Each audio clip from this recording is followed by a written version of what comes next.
In football, just like in life, if you repeat something enough times with sufficient conviction, it would be taken as the truth by the majority without any real evidence or backing. But well, in this campaign, some top players and clubs have made it their mission to totally rubbish some of these lies, and we're going to be looking at some of them in this video today. These are 7 biggest lies that have been debunked this season. Look, I'll be honest, we're swamped. The World Cup hype is real and Goal90 Shop is officially at capacity. If you ordered this week, please bear with us for a 2-week processing delay. It's a good problem to have, but we are working around the clock to get your gear out. Thank you for your massive support. The first one is that Erling Haaland doesn't contribute anything to his team's gameplay apart from goals. This has been taken as a fact for years now, and the statistics about the number of touches he gets per game was usually used to defend this, but this season he's proving that that's just a blatant lie. Goals aside, Haaland has been contributing hugely this season. He has been tracking back and really helping with defending. Right now, he's top 5 for most clearances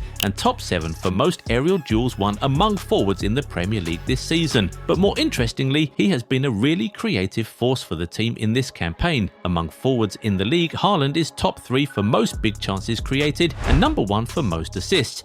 As a matter of fact, Bruno Fernandes is the only player who has provided more assists than Haaland in the Premier League this season, so realistically, he could still end the season winning both the Premier League Golden Boot and the Playmaker of the Season award. This season, the Norwegian marksman has totally put to bed the notion that all he does is score. It appears that it was the system that was limiting him. Once Pep changed the system and gave Haaland another striker who would play off him, we have started to really see Haaland be more useful in other ways apart from scoring. Another lie which has been debunked this season is that Arsenal don't create enough chances. For quite a while now, the story has been that Arsenal play boring football and don't create enough chances, which is why their strikers don't score so much. But well, the numbers tell a completely different story. Right now, no team has created more big chances than Arsenal in both the Premier League and the Champions League this season. They're also joint top for most goals scored in the league, and if you leave out goals scored in the playoffs, they're top for most goals scored in the Champions League as well. And of course, we know there'll be some people who'll be making the argument that a lot of those chances come from set pieces, but well, they're still in the top 3 for most big chances created from open play in the Premier League this season, ahead of the likes of Liverpool and Man United. So the claim that they don't create chances or don't create enough from open play is just a lie. Another massive lie is the one we were told by Ruben Amorim himself, that Bruno Fernandes and Mainoo can't play in the same team. Under the management of the Portuguese, Mainoo was hardly used, and his explanation was always that the kid was competing with Bruno for one midfield spot. Well, Michael Carrick came in and immediately proved that to be a lie. He has started both Mainoo and Bruno Fernandes in the midfield in every game since he took charge, and they still haven't lost. And not only have they not lost, they seem like a perfect pair in the midfield. They complement each other so much. Now, there's another lie involving Man United that has been debunked this season. Do you have an idea of what we're talking about here? Take a guess in the comments, we'll see if you're right soon. While you're there, if you aren't already subscribed to the channel, go do that right away so you never miss out on our amazing content. Now, back to the video. It has been said for so many years that spending big guarantees titles. A lot of people use this as an argument to discredit Pep Guardiola's achievements, saying that once you have the money to buy the best players available, winning the league will be easy. Well, as we can see with Liverpool this season, that's far from the truth. Having won the Premier League last season, the Merseyside club went out and spent nearly €500 million on new players in the summer window, including world beaters like Alexander Isak and Florian Wirtz. But well, look at them now. All that spending seems to have made them worse. Not only are they not even in the title race, they are currently 6th in the Premier League and are still not guaranteed a place in the Champions League next season. We also have evidence of this in Spain. Atletico Madrid have spent nearly €250 million this season, far more than both Real Madrid and Barcelona have spent combined. But Diego Simeone's side are not even in the title race this season. In fact, just like Liverpool, they're only now fighting for a place in the Champions League next season. So, as we can all see, spending doesn't guarantee you anything. It helps for sure, but what's really important is what you do with those players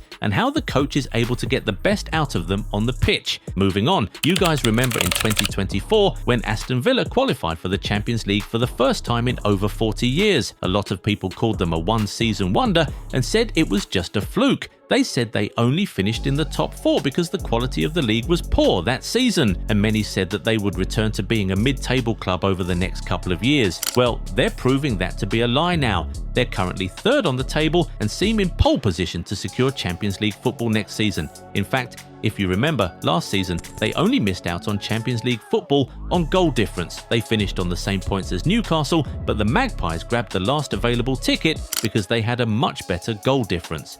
This season though, their competition is the big boys, Man United, Chelsea and Liverpool, and so far, they've been holding their own, and they seem like they will be able to get the job done. But whatever happens, Aston Villa have definitely debunked the claim that the 2023-24 season was a fluke. They're here to stay, and in fact, they look like they're now taking the place of Spurs in the Premier League Big Six. Now, there has also been a claim flying around that Premier League clubs buying attackers from the German Bundesliga or the Portuguese Primeira Liga is always a waste of money, and they use the likes of Timo Werner and Darwin Núñez to buttress those claims. Well, that's proving to be a big lie this season. Most of the new summer signings who are doing well this season have come from Germany or Portugal. Victor Gyökeres, Hugo Ekitike, Benjamin Šeško, Nick Woltemade, Florian Wirtz. They've all come in from either the German or Portuguese league, and they're now main men for their teams. At the end of the day, a quality player is a quality player. If he's good enough, he'll shine in the Premier League. It's not a factor of what league he's coming from. Anyway,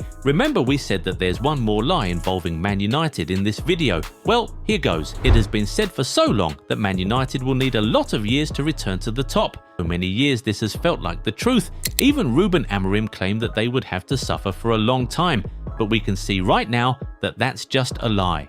Look at how much Michael Carrick has been able to transform this team in such a short time. It's clear that Manchester United actually doesn't need so much to get back to the top. Remember, Carrick hasn't even had a transfer window of his own. He has not had an opportunity to build his own team, yet he already has them playing this well and even taking down giants every other week.